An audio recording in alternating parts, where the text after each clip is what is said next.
Hi everyone, here we've got EMPORIA Smart 3 Mini, and let me share with you how to check IMEI and serial number on this device. So actually we've got two different ways to check those unique numbers. The very first one is using a secret code, and this is the one I will show you for the first, and the second option is using the settings, and obviously I will show it also. So let's begin with the secret code. Let's enter the dialer because this is the place where we will enter it, and tap on the keypad. And let's enter the code, which is *#06#. And as you can see, the IMEI info just pops out.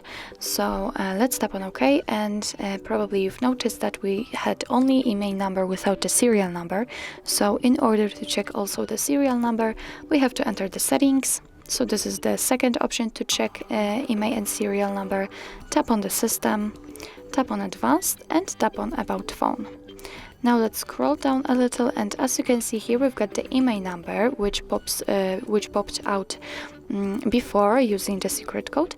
And in order to check the serial number, all you have to do is simply tap on model and hardware, and right in the middle we've got the number. So actually that's all. This is how to check IMEI and serial number in your EMPORIA Smart 3 Mini. Thank you so much for watching. I hope that this video was helpful, and if it was, please hit the subscribe button and leave the thumbs up.